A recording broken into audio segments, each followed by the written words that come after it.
Yes, people, welcome back to the channel and welcome back to Yash Talks Football. Back with another preview.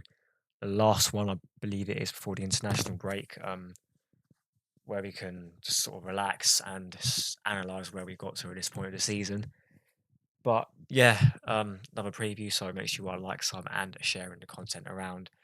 Getting a little bit closer to 170. So if you're new, hit that subscribe button. If you're already here, hit that like button as well. Let's get that going as quick as possible and help this channel grow quicker and quicker. Now, preview against Southampton.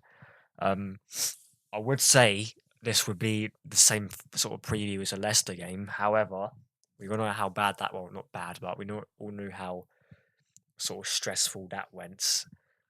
I don't want to have the same thing with Southampton as we did Leicester.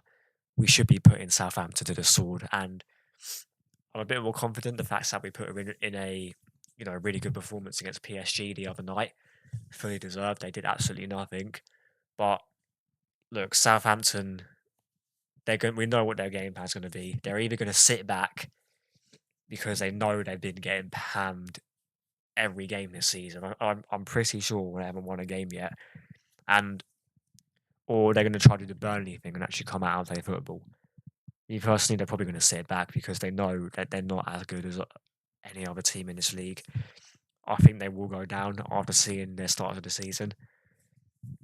Obviously, they've got Aaron Ramsdale returning to the Emirates, now a Southampton player.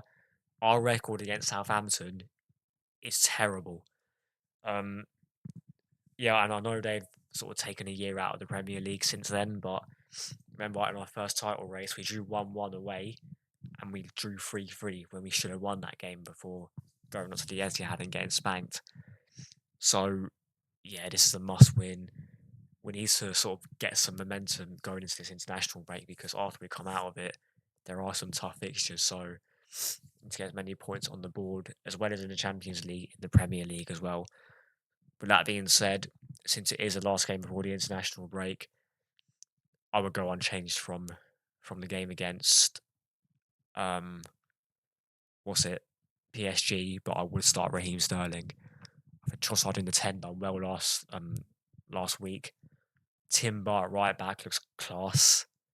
Calafiori, I'm still not confident in, but I'm willing to give him a couple games because maybe it is just him, you know, finding it hard to adjust in the Premier League. But yeah, defensively, he's not been giving me much sort of faith. But against Southampton, he should be doing all right. That being said, though, they've got that. I think that Tyler, I think his name's Tyler or something like that. He looks decent when I watched him against Manchester United, so he'll be someone worth looking out for. And yeah, the centre back and the goalkeeper speak for itself. The midfield has to say the same. I wouldn't start Mikel Marino in this game. Um, Ethan Waneri, I'd get him off the bench early as well, so we can see what he's about. And yeah, just go into the break with a sort of momentum, and because there's some tough fixtures like Inter Milan away, Chelsea away, Newcastle away, Liverpool's in there as well, Shakhtar's in there at some point in the Champions League. So we need to get this momentum going. And yeah, score predictions. I'm gonna go with a 2 no 3-1 no 3-0 actually to the Arsenal. I'm having second thought because the Leicester game happened, but yeah, I think the Arteta and the team would have learned from that and, not start the second half as shit as we did against Leicester. But yeah, I think our defence is good enough to keep a clean sheet and we should be scoring a few goals in this game. But yeah, that's all from me. Remember, like, sub, and share the content around.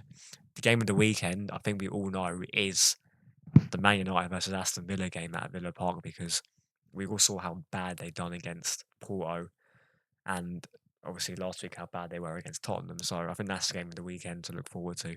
So if anything major happens on that, I will drop a short about it. But yeah, remember, like, sub, and share, and I'll see you lot in a bit.